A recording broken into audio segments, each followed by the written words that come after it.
Hey, what's up, y'all? It's your girl, JRose. Welcome to the JRose Experience. We have a super dope episode for you today. I sat down with poet and lyricist Zee, who shared how she uses her artistic voice to honor and uplift Black women. I also kicked it with poet Jamie Dawson, who talked about her journey and how she turned poetry into a hustle. We also sat down and shared our stories on how trauma has affected our artistry. And then, of course, we added some new tracks to the mixtape during the Off the Top segment. So make sure you stick around for some real Black girl magic. Keep growing.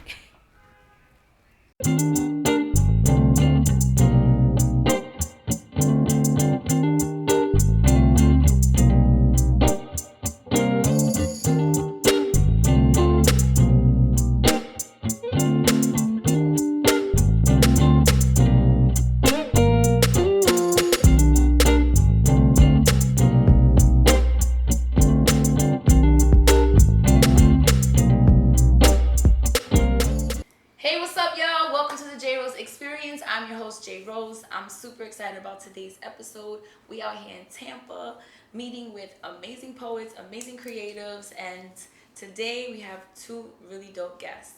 My first guest is a poet, a lyricist, a true grinder, is working on publishing her second book and releasing her seventh musical project. Yes, the grind is real out here in Tampa. Okay, by way of Mississippi, yes, please welcome my guest, Zee. What's up, sis? I feel love. Listen, I've been following Zee for a minute, right? And I actually when I first found your page on IG, you already know, this is how we connect these days.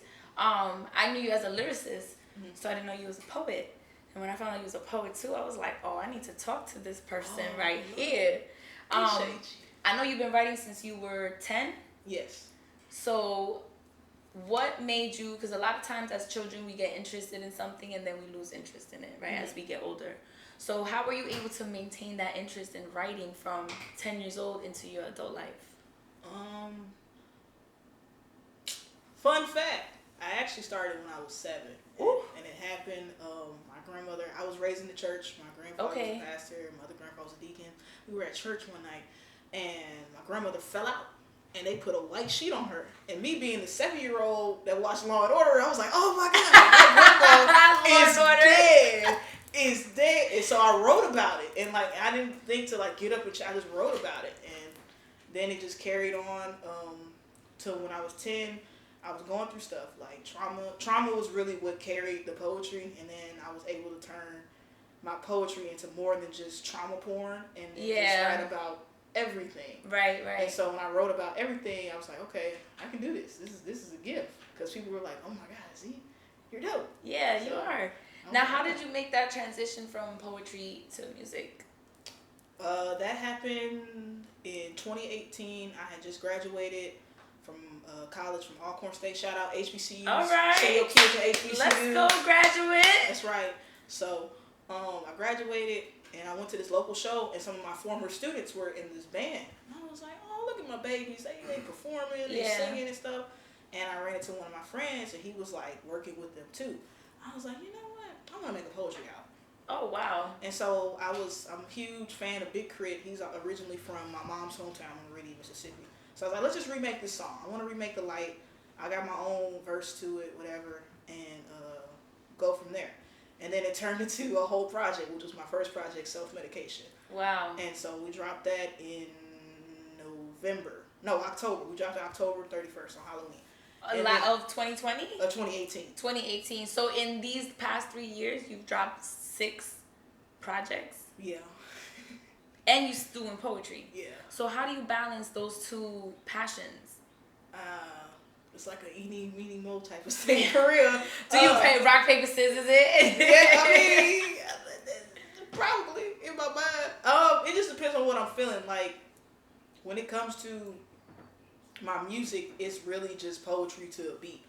So I just enjoy making it. So when I'm really like writing heavy, rapping and stuff, I'm like, okay, we're gonna do music this time. When I'm focusing on a book, it's like poetry, because I gotta do one at a time. If I try to do both, it's gonna be crazy. Really? Yeah. So which one do you find pulls more energy out of you? They're equally. They're Really? equal. It's like poetry is like the beginning of it. Rapping is like the emergence of Z. Because poetry is Zion. Zion. Yes, and rapping is Z. Like, I'm two different characters. Oh, really? Yeah.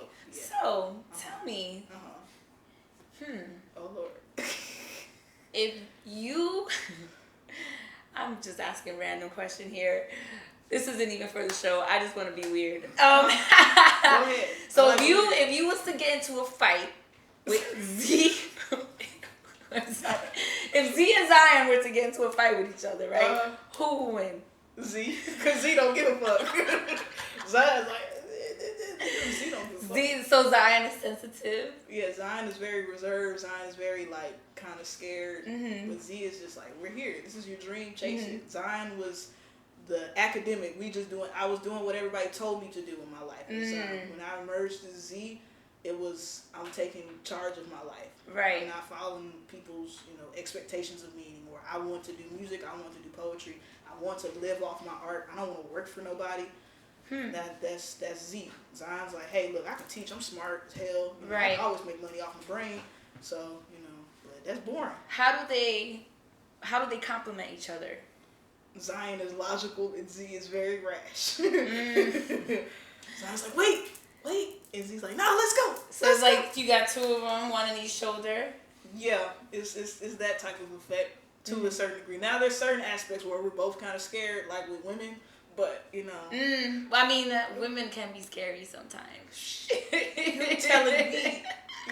In whatever capacity you interact with them, but we women though. We are. And we special. And y'all wouldn't be here without us. So your second book. So you're dropping both at the same time? The book already dropped. Yeah, the book dropped on Nina Simone's birthday of this year, so February 21st. So tell me about the book. The book was inspired by I was home in Mississippi for my grandmother's birthday party, and I went over to a friend's house, and he was watching For Colored Girls, and I had never seen that movie. Okay. And so the monologues, it was like, Whoopi and Kimberly Elise, and I was like, bro, these monologues are crazy. I was like, that's it. That's the book. Because I was thinking about my second book, and I was like, I'm going to write a love book. I'm a disclaimer. I've been running through women like water. So that was going to be the title of my second book. Oh my God. Because I have a whole, when I'm in love with somebody, I write poetry about them to the point where it's like ad nauseum. It's like the same thing, but just different metaphors. Wow. So that was going to be my second book, chronicalizing from my last breakup to whenever the book was finished. Right. But then I saw that movie. I was like, no, I gotta write this book for us. Black women need a break. Black women need to be recognized for who we are. Like, we're more than just the strong black woman. We're more than just the Jezebel, the Mammy, the Medeas, all of that stuff. Right. We are the epitome of greatness. We started this. There would be no you without us. Right. So I was like, that's it. That's the book. And so I watched that movie, and then I was listening to Nina Simone heavy at the time. I love Nina Simone. So that helped, and then having conversations with my mother, having conversations with my grandma, because I have poems dedicated to my grandmother, my mom, and my auntie, because those are the women that are like really prevalent in my life. And then just my own experiences as a young woman. Right. And as a young queer woman, like that, those voices never really get heard. Yeah. So I just wanted to do it, and that's what came out of it. How important is it that you have so many generations of women in your life that are so supportive of you? It's great, because actually I come from a line of this. My auntie, Janice Boston, rest in peace, she was a teacher, an author. She was a children's book author. My mother wrote poetry. My grandmother wrote poetry. Oh, so it's in your blood. The women been writing in my family, so it just comes naturally. Do you feel like, ooh, I'm getting like goosebumps? It's almost like they write the narratives of like your legend, like your lineage. You know? It feels like I'm just really just expressing them through me, because like we go through similar. Like I have a poem that I wish I remembered for this. It's called The Park, where I remember an instance that my mother told me. She had a conversation with my father in the park, It was a very intimate, messed up conversation, but it was with her lover. That's my father. Right. And like maybe a week after we had that conversation, I had a conversation with my girlfriend, and we were talking about something. And like when me and her were talking, I thought back to that conversation, and I wrote that poem in that moment. Yeah, there's like this alignment, like history repeating itself. Yeah, and I was like, here we go, Mom. We always in there together. Yeah, man. yeah. And the 7th album. Yes. Sis. 7 albums. How do you find the time to like write that much? I don't know, girl.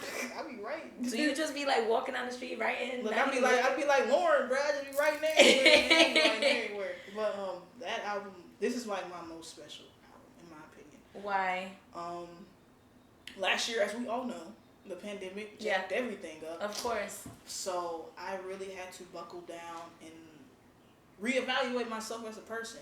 I was messing up financially, I was messing up spiritually, I was messing up relationship wise, as we all know. It was just a whole shit show. It was just that, and I had to sit down. I was like, I need to learn from my mistakes. Mm-hmm. I need to, because I ain't take accountability for my stuff. So with that, the songs came easy. So I would talk about my relationships. I talked about just spirituality, talking about religion, talking about chasing this dream.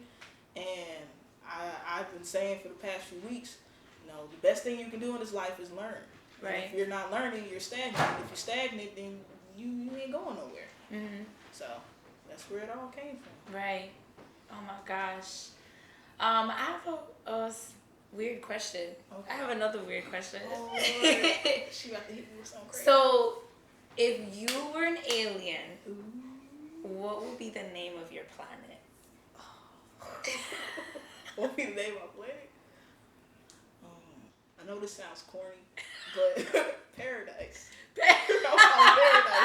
Because we ain't finna be on no crazy stuff. We not, humanity is ridiculous. We can shut all of that down. We can call it paradise. Word to logic. If you know, you know. But I would call it paradise. Okay. Because I want to create, we're all the same. Before they put, your name, your parents, and all that stuff, you come out of the womb as a human being with blood in your veins, with a brain, and all the other stuff. Yeah.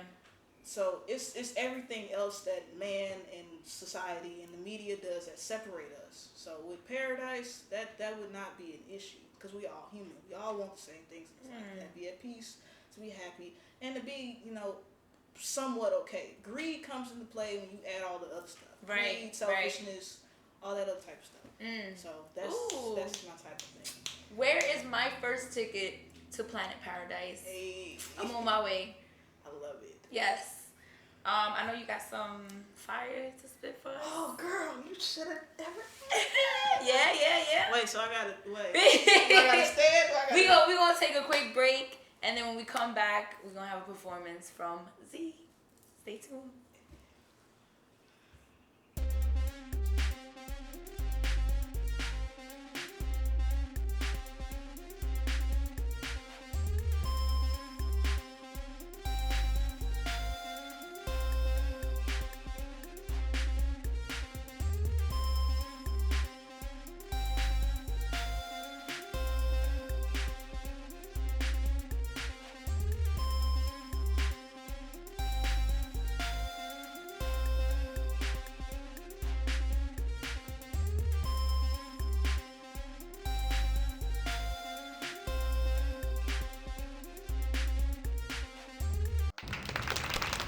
Black Death.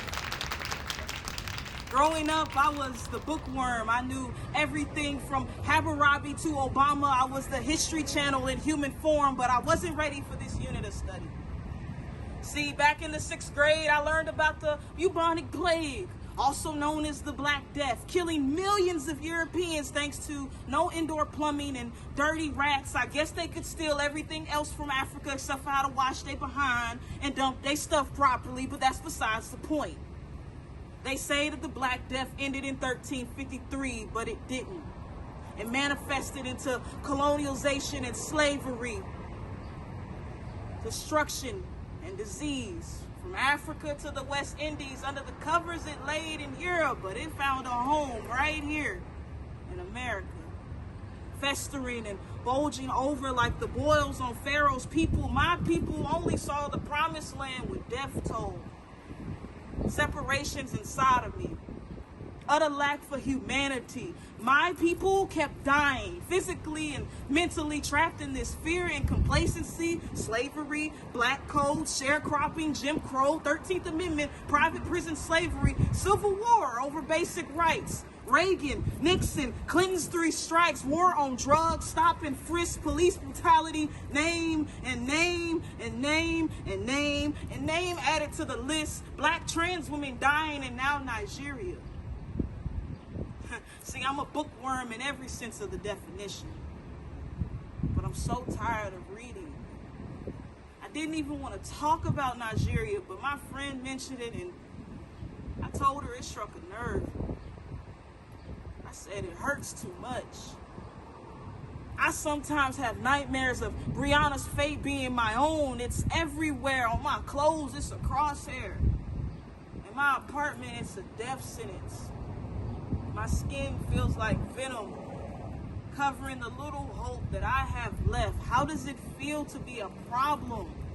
The boy says. It feels like a plague with no cure. Only death brings antibodies. I don't want to see it. And I'm so tired of hearing about it because it never ended. Whether it's tax season, the holidays, or whatever falls in between, you want to make sure that you're being smart with your money. So go visit my girl, Queen Candace, at the Queen Blueprint to learn how to gain your financial freedom. You could get a personalized debt payoff plan, a full financial overview, and learn to repair your relationship with money. Smarter money moves are waiting for you at www.thequeenblueprint.com or call 877-387-BLUE. Use code JRose20 for 20% off of all our financial services.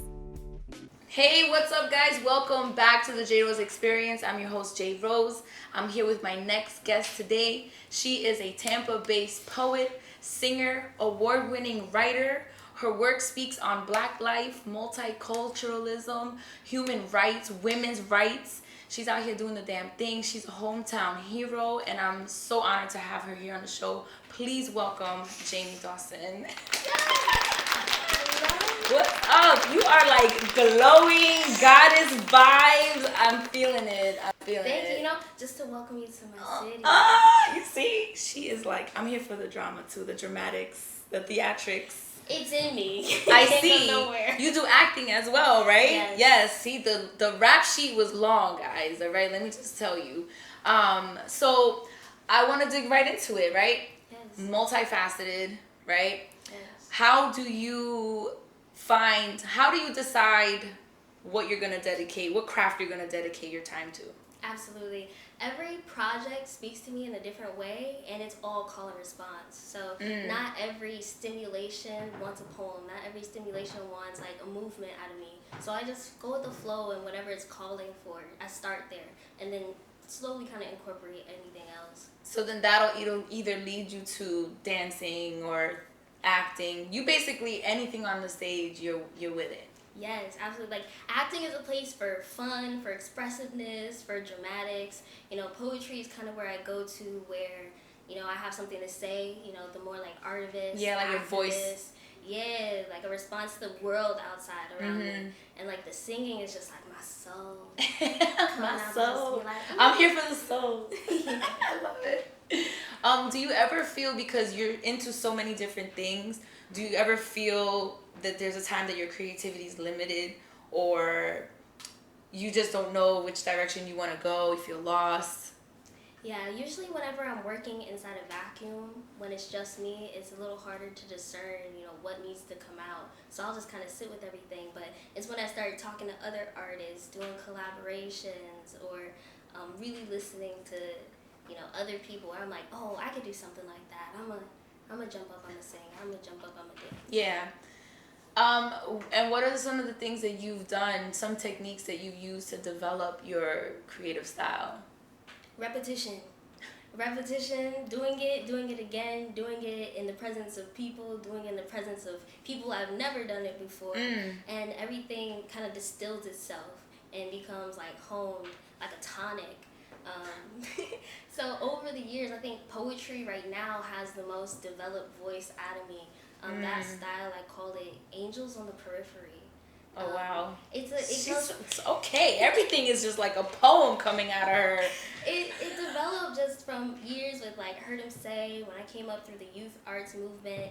I got to college and I kept writing. I was like, I keep hearing this similar voice. So I decided to give it a name. Give it a home within me and within my pen. Mm-hmm. Now, working with youth, how has that affected your artistry? They always push the envelope. There are things that I would speak out about when I was a youth, and those issues kind of like become on the mainstream or resolved. So the youth always have like a thumb on the underground like issues, like what's next that we're going to talk about, what's next that we're going to fix. Like we're not going to get complacent. Right. I also saw, I read somewhere, I don't know where, that you produced 2 solo shows. Yes. So please tell me about them. Well, first, before you tell me about each one of them, what was that experience like? What was that process like where you got an opportunity to produce a solo show? Yeah, it's amazing. Working with people who share your vision and whose sole goal is to work with you and try to bring it out of you is amazing. Right. It's definitely an experience that I think any artist needs to go through, whether like you're working on an album or a solo show, just like a larger body of work that's that's longer than those quick 3 minutes. Right. Because then you really find like, I can play.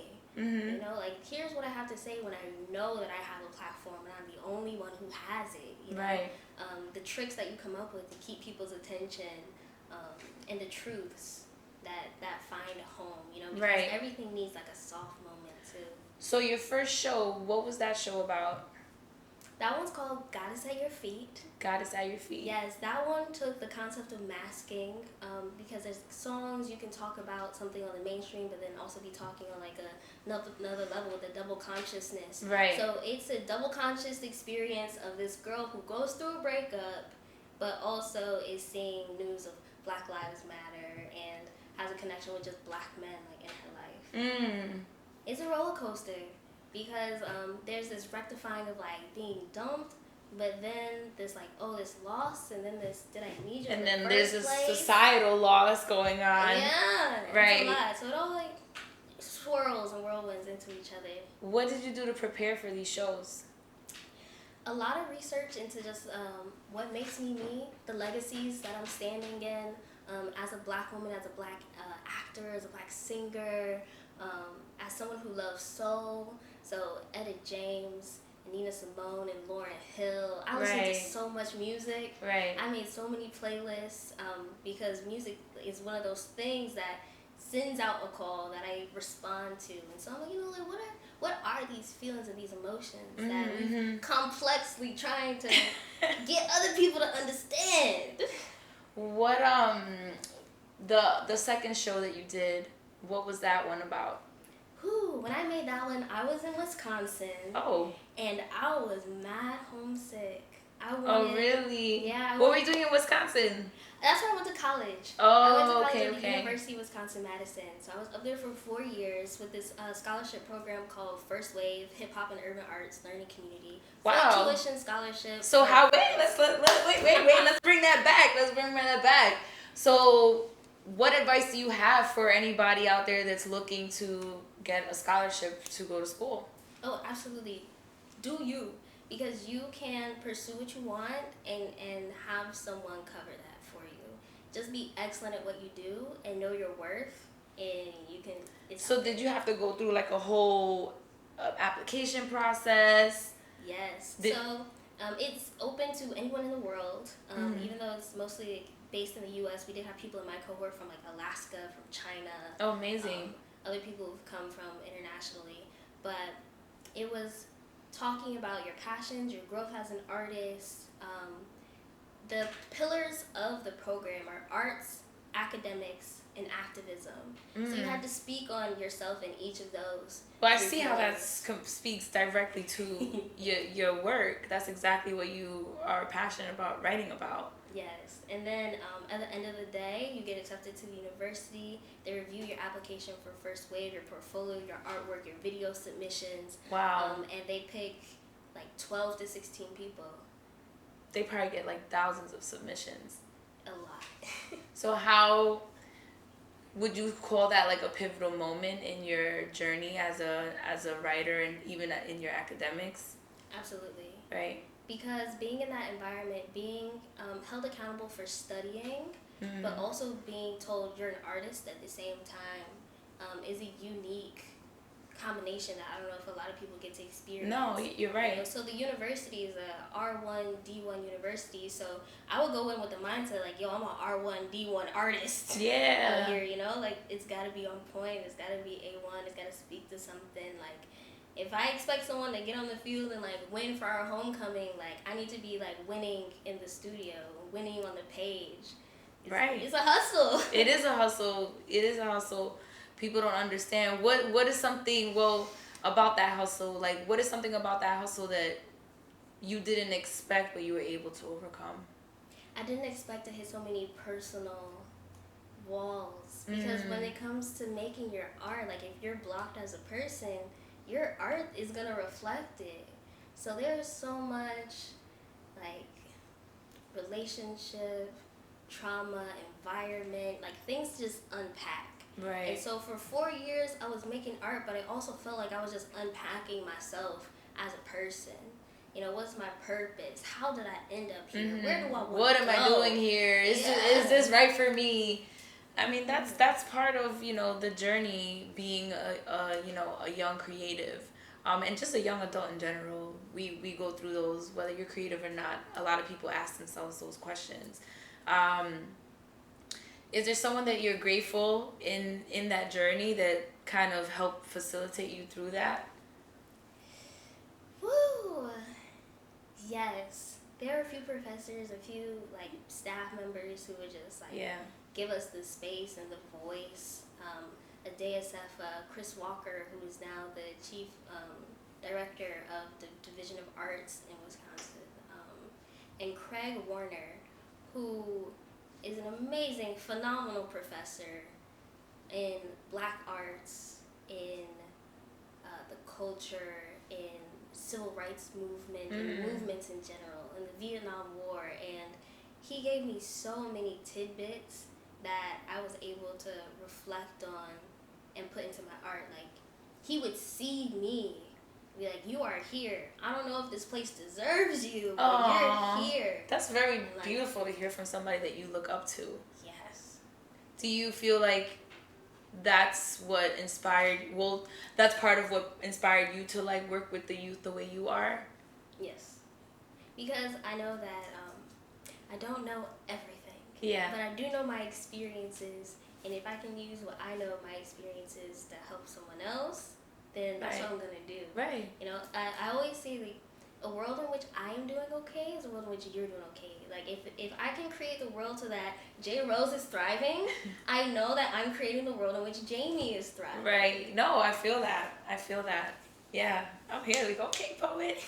I have a weird question. It's not a weird question, but a fun question. Okay. If you could have lunch with someone from anywhere in history, who would you have lunch with and why? I have lunch with anyone from history. I'm gonna pick Cleopatra. Oh, okay. She took it way back. You know, I'm really getting like dressed up. She's freaking like, the African royal queen. Buffet vibes. Yes. With the headpiece, and like we will sit there for like 2 hours while they like etch our little hieroglyph image. Yeah. Oh yeah. To document this lunch, this ancient lunch. They'd be like, "What kind of ritual is this?" I'd be like, oh my gosh. And why would you pick Cleopatra? What is it about her? Is it the queen vibes? I love mysticism and folklore, and so there are figures that have existed in history, but do we really know them? You know? They become stories, and I would just love to like see the person behind all the, like the mythology and things I love that it. I think I know. I love it. I love it. I love it. Well, I know you brought some poetry with you for us, right? Yes. Oh, I cannot wait. Yes. Okay, we'll be right back with a performance from Jamie Dawson. I'm so excited I got both my kids' appointments to get their hair done at Shining Star Kids Salon in Brooklyn, New York. The best part is, I get to pick up a couple of my favorite natural hair products like their Fearless Edge Control, or their Fearless Hair Oil. And these are just some of my favorite products to style my hair with. Head over to ShiningstarKidsSalon.com to order from their line of natural products the whole family can enjoy. Or make an appointment if you're in town. Use code JRose20 at checkout for 20% off your online purchase. Keep growing.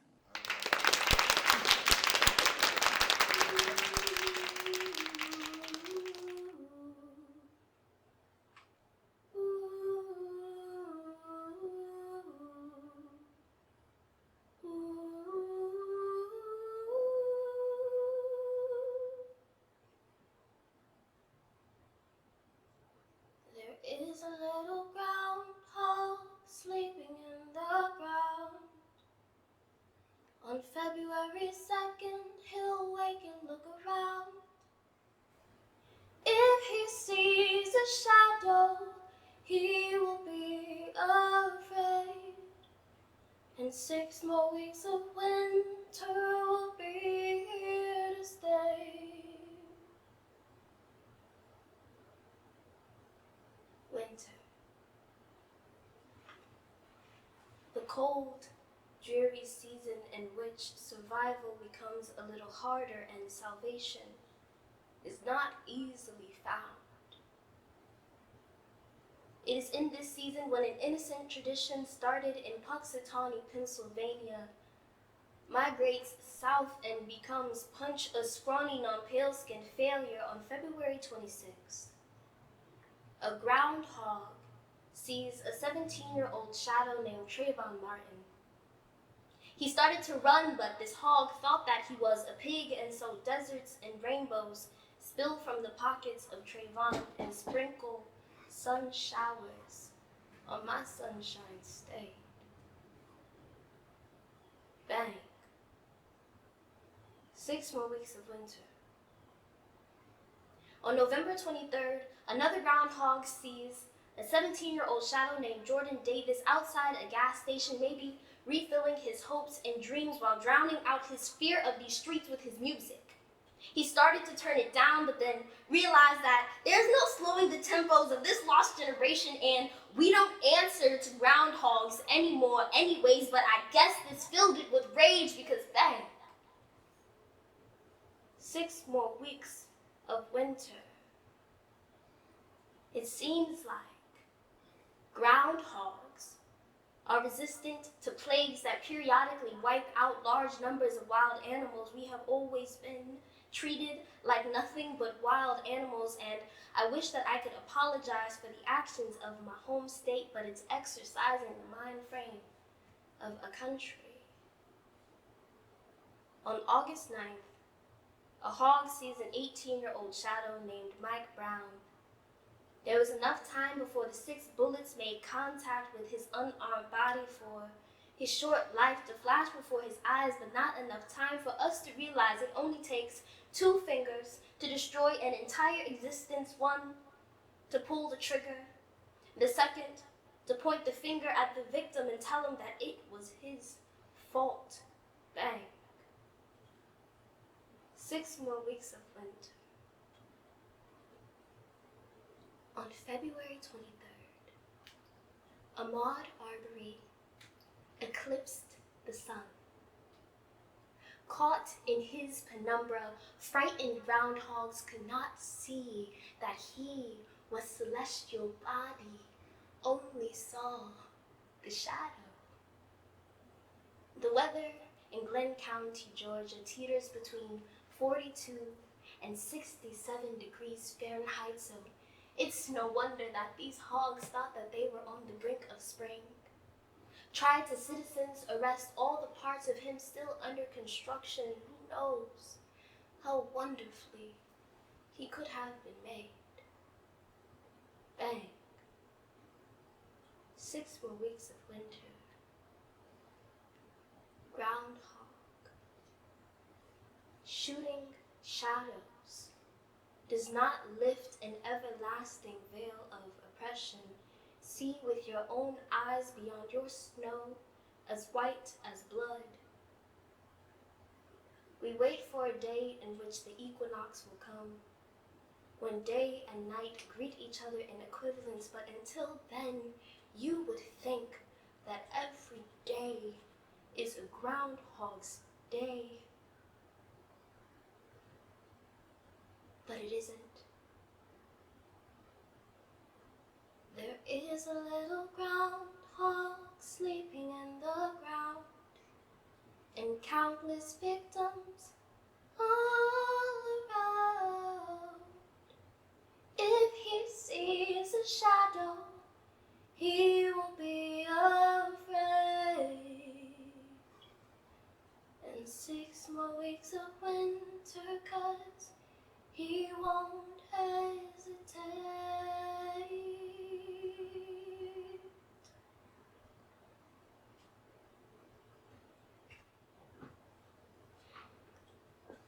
The Rose Garden Events is an arts and entertainment agency that cultivates creative growth. By curating open mics, talk shows, pop-ups, and retreats, we provide a platform for aspiring poets, musicians, visual artists, entrepreneurs, and more. We're excited to announce our new social media management and brand coaching services. That's right, you can now hand over the social media wheel, or we can guide you as you do it on your own. This is the one-stop shop where creativity is always blooming. For more info, visit us online at therosegardenevents.com. You can also find us on all social media platforms at The Rose Garden Events. Keep growing. This segment is brought to you by The Rose Garden Events. All right, welcome back to the JRose Experience. I am still your host, JRose. Yes, it has not changed. I have my guests back here on set with me. We're going to have a little group discussion, and then we're going to have a little fun a little bit later. But right now, let's dig into some, deep stuff. All right, let's get into our feelings, little woosah. We can do that. We're poets. All right, we poets. All right, we sensitive about our shit. But what we're going to talk about is trauma. Trauma and how it's impacted our artistry. A lot of times, especially as poets and writers, even musicians, trauma is really a trigger for us to create, right? So you can look at it from so many different lenses. It could be like the gift and the curse. So for you guys, how do you think trauma has impacted the way you produce your work? Yeah, I would say, for one, being an artist, to me, as a vessel, I'm supposed to be, unblocked, able to channel and things. And so if trauma comes to my life, or if there's trauma that's underneath the surface, that affects how deep I can go, because there's still dirt there that's clogging up the river. Right? So trauma impacts my life, first as a person, and then can impact my artistry. But I think where it really impacts my artistry is not so much the trauma, but recognizing trauma's there to then do better and to heal. Because I create to heal, to be whole, but there is no healing or being whole if there was nothing there in the first place. There was any rupture. Because what Zee likes to talk about, it's we all good. We come born into this world. How we come into the world? Exactly how we're supposed to be. That's it. That's it. Just it. Then we add all that other stuff up in there. And then we add all that other stuff up in there. Right. That's that part. Right. So part. That's the artistry to me, to get rid of all that other stuff. That. That's Look at combo. That's a poem right there. We done made a whole poem right there. You ain't even know it. Catch it? Did you catch it? I hope you did. See? I feel like the southern grandma up in here. It's all right. We here for it. But trauma, as far as artistry, it does feel like a gift and a curse, because I've had moments where I don't want to write because all I'm writing about is trauma at the moment. And it could be relationships, it could be family, it could be school, it could be finances, it could be whatever. And I'd be like, I don't want to write. Yeah, especially with us being black people seeing what's going on in this country, and it's like, I don't want to see that shit all the time. I don't want to write about that shit all the time. I'm tired of writing, about Black Lives Matter. I'm tired of having to tell people why Black Lives Matter. Nigga, you wouldn't be here without me, bruh. Or that poem that always starts where the poet is like, I wrote this poem a couple years ago, but it's still relevant. Yeah, and you're just like, bro, here we go, and trauma. not to diss nothing or nobody, but it's like trauma feeds the community to a certain degree, and it festers, and it's like, but like she said, it helps you because it allows you to see, okay, what you really need to get over, Zion. Right. What you need to do. Right. But sometimes you need a break from it. So it's a gift and it's a curse, and it is also a way for you to help somebody else. Because a lot of times I've had I can't tell you how many times somebody random that came to me after a poem I did, like, man, I went through the same thing so many years ago, and seeing you perform that helped me realize what I need to do. Like, just people you would never expect to even fool with your stuff. Like, how does that impact you when you feel like seen and heard? It feels great. It feels wonderful because I am a Black lesbian woman. My story is always trying to get, people are trying to mute my story. Always silence, right? So it's like to hear somebody who may not come from that background relate, that lets me know how the human connection is beautiful, and we fail to realize that. Like, don't just look at the labels, don't just look at the past, the present, whatever. Just look at the humanity in all of us, and the poetry brings that together. Absolutely. I love to see the God in everybody. Amen. And it's like, I'm gonna look at you and I'm gonna try to see God through you, and then also recognize that you're a reflection of me. So like, I'm looking at you, but I'm looking at me. I'm looking at you. I'm looking at me. Yeah, because we all connected. Is that energy? What are some of the things that outside of writing that you guys have done to cope with trauma? Time, classes, knowing that, like, there are other people who sometimes go through the same thing at the same time, or like, you're all moved to try to like be better at the same time, and it's okay to join a group. It's okay to join a class. It's okay to do something different that you've never done before. So outside of writing, trauma exists and lives in our body. Yeah. So what if I, do some yoga? What if I, movement. Yeah, join like physical therapy. What if I, just unlock in different ways? My body don't be in like that. So to deal with trauma besides writing, for me is music. I feel like there's a song for every situation. So I be digging through the crates. And you just start listening to music. And also meditation has helped a lot too. Right.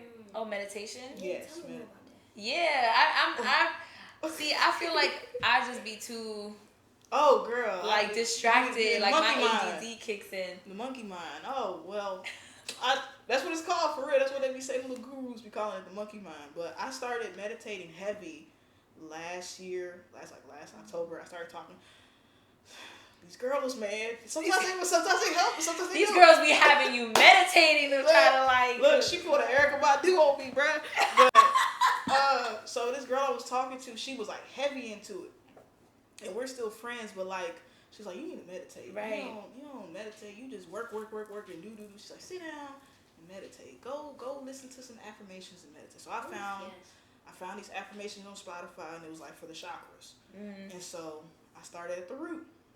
And everything that the lady was saying on the affirmation, I was like, I don't feel balanced. I feel shaky. I feel anxious. She was talking right to you. Yeah. And so meditation is not always sitting there doing hum. You ain't got to do that. You can literally be in your car, turn the radio off, and just sit there and just I've definitely meditated. Yeah, you meditate all the time. Like when you're just sitting there, in silence and not thinking about what you got to do or who you got to pick up or how much money you got in your account. When you just sit there and be like, just talk to me, universe. Yeah. Just talk to me. I've had experiences where I can feel the energy coming into me.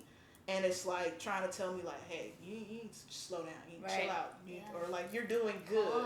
Right. Yeah. So God as well. They all work together. Be like, God, you protected me. universe double that protection. Right. So make it a double. Make it a double. So what's one of your most healing pieces about? Ooh. I would say that for me, like, a lot of my pieces, I try to make a prayer. Like, I try to make, like, a meditation in a way. And so it'll come down to the perspective of it, the breath, the spirit that lives in it. So one of my most healing pieces is the one that I shared. And it is because it's a prayer. You know, it's a meditation. It is an invitation to bring people in, to bring their spirits in, for them to forget everything else that they know about the situation and try to just exist in the moment. And I would say when you make room is when you're able to invite healing. Right. Absolutely. You got to make room for it. And accept it. Sometimes healing doesn't feel like healing when it's happening. You know, hurt. Healing, hurts, yo. Like love hurts, so does healing. Healing I hurts. feel man. like me. Like, what is this? Like, It's a thorn in your side, Yes. bruh. Man. Right. But it's worth it. It It's is. rupture and repair. You know, rupture and repair. So at the end It's of like the a day, cycle. yeah, you're stronger for it too. I agree, but it hurt. Look at y'all dropping these gems. Look at that. Any advice that you have for people that trauma is affecting the way they create? I tell my friends that I've had this conversation before, sit down. Don't try to force it, because your life ends up being your words. So I've had friends tell me, like, man, Zee, I just been feeling blocked. And most of them, you know, rappers, they're like, man, I can't write nothing. I can't find a beat. I was like, just breathe, man. You are in no rush. Your dream, your journey is up to you. So don't try to force it to come out, because when you try to force it, it's terrible. It's terrible. Or it's repetitive, you know. Yeah. So just let life teach you something. Yes. So just let life Zion out the way. That's right. Fuck out of here. No. You gotta stay right there. But yeah. My advice: do not be afraid to ask for help. To tell people what you're going through, because chances are somebody in the vicinity done been through it too. We just had that moment. About to go through it, right? You know, and you never, like, in sharing those experiences with each other, I feel like we can enrich, we can protect ourselves, we can arm ourselves, we can look out for each other just by understanding what we're going through and not trying to hide it. You know, so and all the time too, like, you don't know everything, so it might be somebody who, you know, got the tools in their toolkit. And some resources. Yeah, the resources that are gonna help you. Absolutely. Speak up. Yes. These young queens out here just dropping gems. Are y'all ready to play a game? Oh, snap, crackle, pop. Yeah, she said, oh, snap, crackle, pop. Go time. All week. All right. It's time for Off the Top, our creative segment, where we get to play a random games. And let me tell you, these queens are risk takers. They out here just playing Russian roulette. Would you do the honors? Oh, damn. You didn't mean to Go. Okay. Yeah, I agree. JRose Mixtape.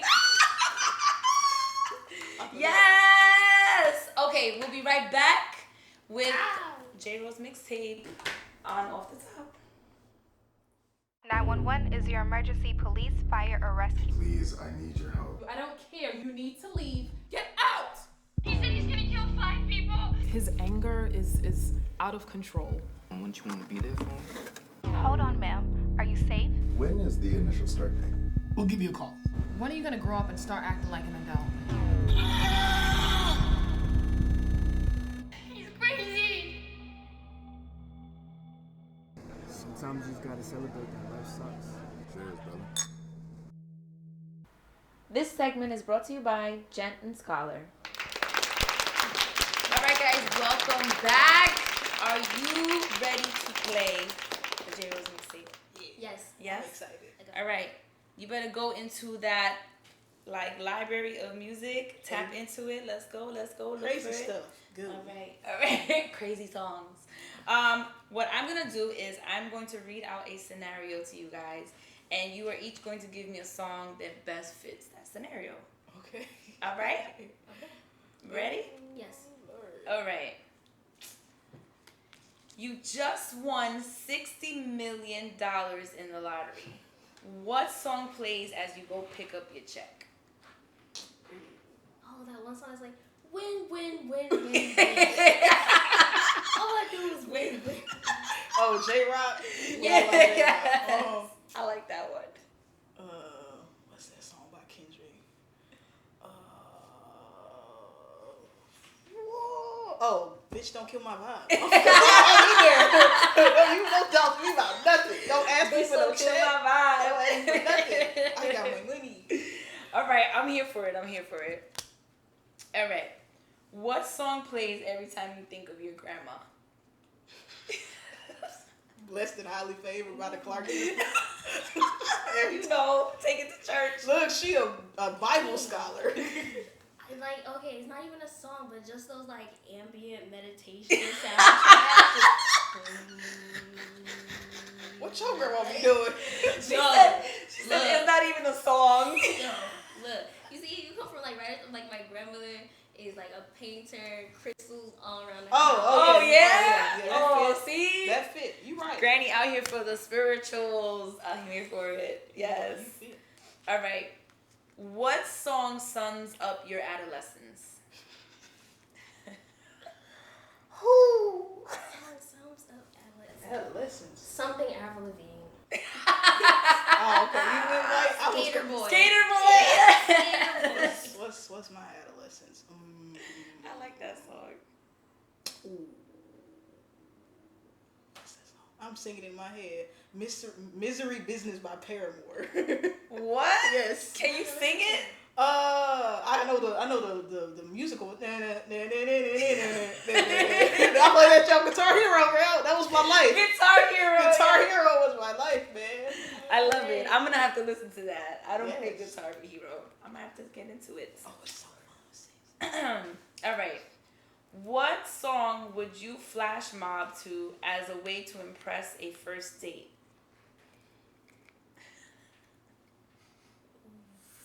You a dancer. I'm waiting for her to be like. Oh, damn. Z be like. I'm Rolodexing right now. It's definitely something Bruno Mars because it's just excellent flash mob music. Something, okay, let's see. Narrowing down Doo-Wops and Hooligans. Doo-Wops and Hooligans. I do like that album. Yeah. What's the other one? What's that song on the album? Don't believe me, just watch.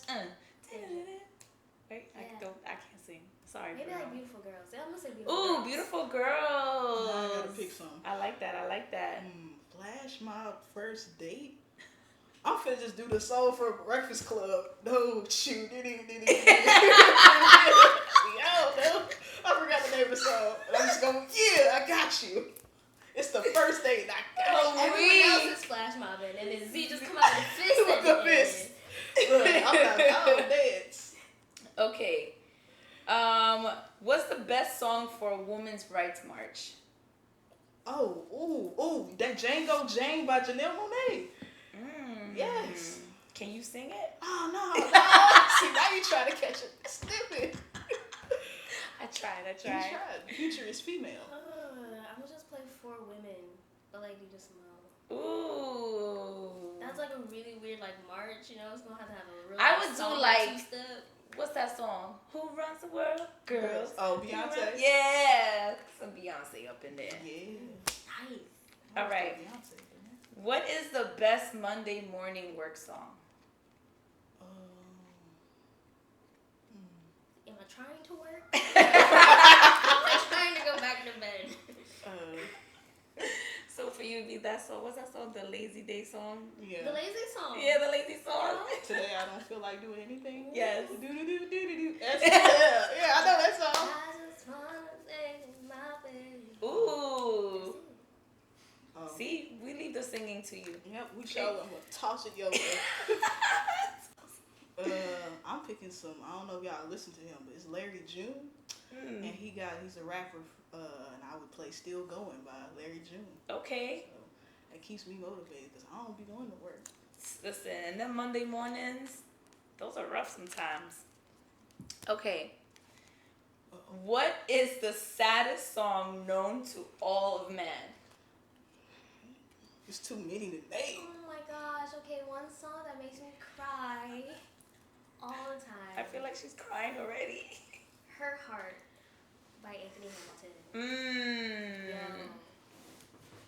But like it's kind of like a redemption song, but just like like the whole situation. Yeah, the situation. That's like for me. That's the one where is it Bruno Mars where he sings about how she don't want to dance with him no more? Oh, When I Was Your When Man. I Was Your Man. Yes, that song. I be feeling so bad for him. I'd be like, you fucked up. You should dance, bro. It's just a little too. You should have just danced with her. Just dance with her. Anyway, I'm taking it personal now. I would have to say Sunshine by Floetry. I love them. Yes, I wish they would have stayed together. Listen, That's a sad moment right there. that was a sad moment in history. Oh, was that fun? I gotta make my JRose Mixtape playlist. Can somebody hold me accountable? Cause I've been slacking. I'm be like, where my playlist at, Jay? I need my jams. I need my jams. Yes. I do have one more question that I ask every single guest. Because I have this belief that creative people are superhumans. We're like not of this world. We do things. We create magic. Other people can't understand why and how we do the things that we do. Mm-hmm. So, what is your superpower?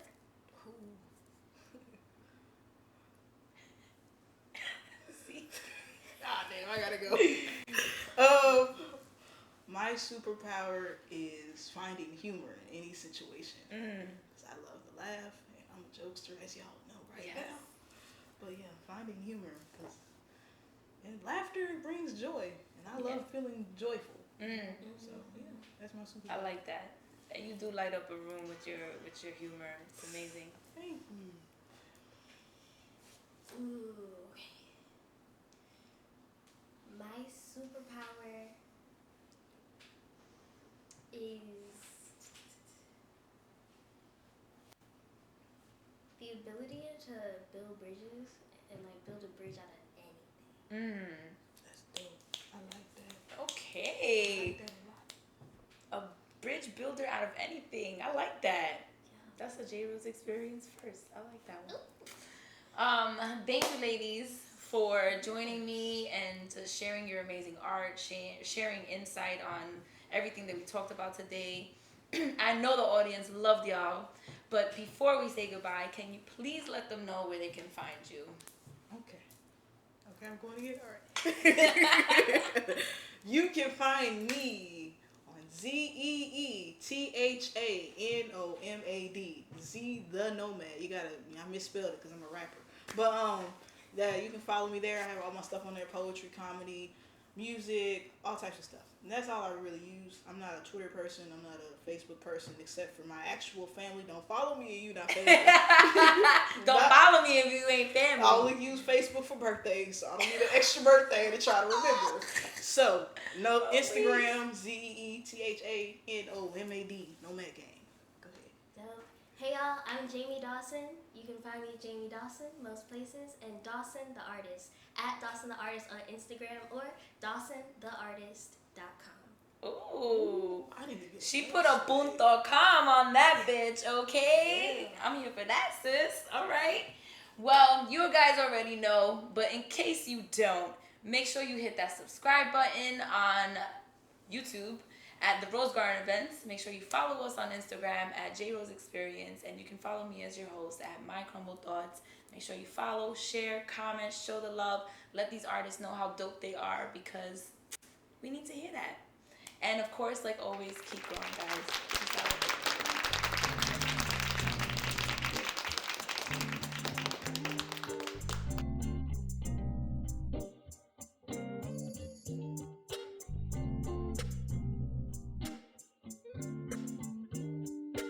Can I get a yard?